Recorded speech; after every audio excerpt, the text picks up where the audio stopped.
આજે મિત્રો આપણે રોકાણા હતા ગોહીનું ડેઝર્ટ કેમ્પની અંદર. તો તમારા બધાનું સ્વાગત છે આપણા નવા બ્લોગની અંદર. તમે જોઈ શકો છો ડેઝર્ટ કેમ્પની અંદર જે આ ડાન્સ કરવાવાળા બેન છે એને તમે બધા ઓળખતા જશો, જે આવી ગયા છે.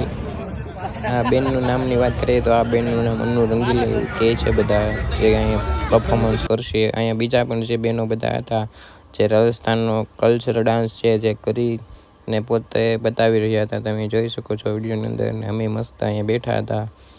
અન્નુનું પરફોર્મન્સ થોડીક વાર પછી આવશે, ત્યાં સુધી આ બહેનો થોડુંક પૂરું પાડતા હતા, પછી અન્નુનો વારો આવશે. તમે જોઈ શકો છો આ કોઈક માણસો અહીંયા રોકાણેલા છે એ ડાન્સ કરે છે, અને આ બીજા આ રાજસ્થાનના કેમ્પના છે માણસો એ જ્યારે ડાન્સ કરે છે.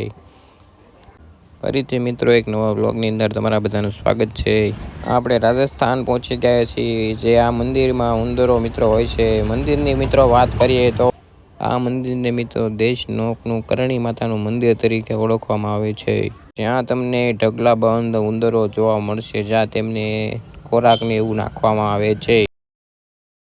આ મંદિર મિત્રો બિકાનેરથી આશરે 30 કિલોમીટરના અંતરે આવેલું છે, અને આ મંદિર મિત્રો હિન્દુ મંદિર છે, કરણી માતાનું જે મંદિર છે. મિત્રો ભારતના ભાગલા પછી હિંગલાજમાં પ્રતિબંધ થયા પછી ચારણ માટે મહત્વનું આ તીર્થસ્થાન બની ગયું છે. આ મંદિર પ્રવાસીઓ અને યાત્રાળુઓ માટે એક મહત્વનું તીર્થસ્થાન બની ગયું છે. હિંગળાજ માતાના મંદિરને આંતરરાષ્ટ્રીય સ્તરે પણ ઉંદરાના મંદિર તરીકે ઓળખવામાં આવે છે, કારણ કે મંદિરની અંદર તમને આ ઉંદરો જોવા મળે છે. તેને કાબા તરીકે ઓળખવામાં આવે છે, અને ભક્તો દ્વારા તેમની ખૂબ જ કાળજી રાખવામાં આવે છે. તેમને ખોરાક, પાણીની બધી વ્યવસ્થા પૂરી પાડવામાં આવે છે. એને આ શ્રદ્ધાના પ્રતીક તરીકે ઉંદરોને જોવા મળે છે, અને તેને કાબા તરીકે ઓળખવામાં આવે છે. અને ક્યારેક પર્યાવરણીય સભા હિન્દુ નૈતિકતાના ઉદાહરણ તરીકે સમર્થન આપવામાં આવે છે. આ મંદિર દેશભરના મુલાકાતીઓ તેમજ વિશ્વભરના જિજ્ઞાસુ પરિવારોને આશીર્વાદ માટે આકર્ષક છે. તમે પણ મિત્રો રાજસ્થાન બિકાનેર બાજુ આવતા હોય તો બિકાનેરથી ફક્ત 30 કિમી દક્ષિણમાં સ્થિત દેશનોકના શહેરમાં કરણી માતાને સમરેલ એક આ હિન્દુ મંદિર આવેલું છે. તેની મુલાકાત લેવાનું ભૂલતા નહીં. અને આ મંદિર મિત્રો આંતરરાષ્ટ્રીય સ્તરે પણ લોકના પામેલું છે. આ મંદિરને ઉંદરના મંદિર તરીકે પણ ઓળખવામાં આવે છે, જ્યાં ઘણી વાર તહેવારોમાં મંદિરમાં ટ્રાફિક મિત્રો જોવા મળતી હોય છે, અને અસંખ્ય ઉંદર તમને અહીંયા જોવા મળે છે, જેને એક કાબા તરીકે ઓળખવામાં આવે છે.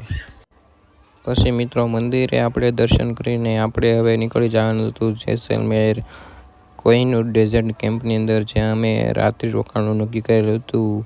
પછી અમે બિકાનેરથી મંદિરે દર્શન કરીને નીકળી ગયા જેસલમેર રણ બાજુ, જ્યાં અમારે રાત્રિ રોકાણ કરવાનું હતું. તમે પણ મિત્રો બિકાનેર આવો તો આ કરણી માતાના મંદિરે દર્શન કરવાનું ચૂકતા નહીં. મસ્ત વિઝિટ કરતો જુઓ. તમે અહીંયા પણ ઉંદરો જોઈ શકો છો. આ ઉંદરો અહીંયા મંદિરમાં બધી જગ્યાએ તમને જોવા મળે છે. પછી અમે કરણી માતાના મંદિરે દર્શન કરીને નીકળી ગયા જેસલમેર રણ બાજુ. જેસલમેર રણની અંદર આપણે કોહિનૂર ડેઝર્ટ કેમ્પ બુક કરેલો હતો, ત્યાં પછી જવાનું નક્કી કર્યું.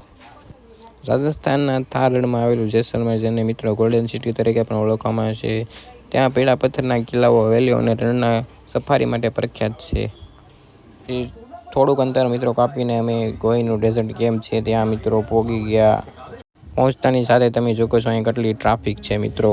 તો ફરતા ફરતા મિત્રો આપણે પહોંચી ગયા હતા રાજસ્થાન, અને આ જેસલમેરના રણમાં આપણે મિત્રો પહોંચી ગયા. અને આપણે આજે અહીં આપણી નાઇટ કરવાની હતી. તમે જોઈ શકો છો જેસલમેરના બધા રસ્તા. અહીંયા જો પેરાશૂટ ને એવું બધું શરૂ છે, અને આગળ તમને સાંજે જ્યાં નાઇટ પ્રોગ્રામ છે તે પણ બતાવવાનો છે, તો વિડીયોમાં બન્યા રહેજો. ચેનલ ઉપર ન હોય તો ચેનલ સબસ્ક્રાઈબ કરી દેજો, લાઇક કરી દેજો. રાજસ્થાનના જેસલમેરની મિત્રો વાત કરીએ તો જેસલમેરને મિત્રો ગોલ્ડન સિટી તરીકે ઓળખવામાં આવે છે, કેમ કે તમે અહીંયા પહોંચો એટલે તમને બધું અહીંયા ગોલ્ડ જેવું દેખાય છે. કોહિનૂર ડેઝર્ટ કેમ્પની અંદર પહોંચવાની સાથે તમારું સ્વાગત ઢોલ નગારા સાથે મિત્રો કરવામાં આવ્યું છે. આપણે પહોંચી ગયા છીએ કોહિનૂર ડેઝર્ટ, જ્યાં આપણે આજે રાત્રે રોકાવાનું છે મિત્રો. ત્યાં આપણી સ્વાગત માટે આ બધા આવી ગયા છે મિત્રો. Welcome to Kohinoor dessert. પછી મિત્રો અમે રાત્રે જમીને ત્યાં રોકાવાનું હતું. સાંજે મિત્રો અન્નુ રંગીલાનું પરફોર્મન્સ અમારે જોવાનું હતું. શરૂઆતમાં તો આ બધા ત્યાં રાજસ્થાનના કંઈક રાજસ્થાની ડાન્સ છે તે અમને જોવા મળ્યો.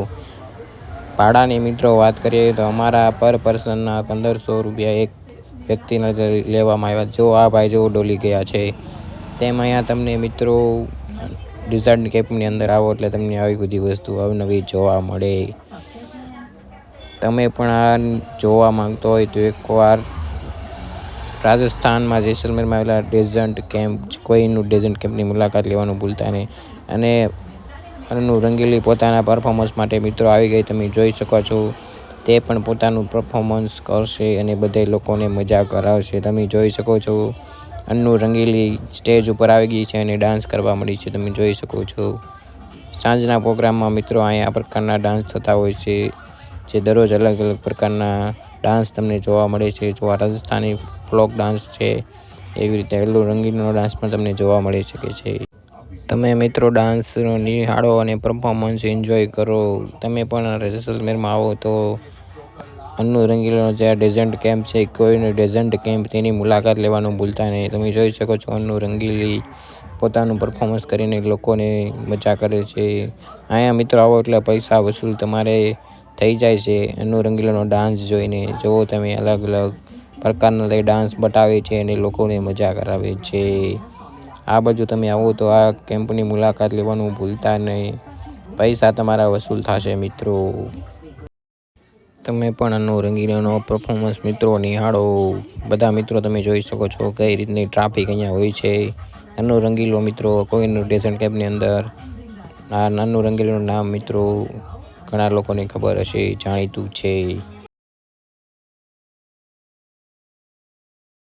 પછી મિત્રો અમે સાંજે અહીં રોકાવાનું હતું એટલે અમને આ પ્રકારનું ટેન્ટ આપેલું હતું અને અમે સુઈ ગયા. ગુડ નાઇટ મિત્રો, જય માતાજી.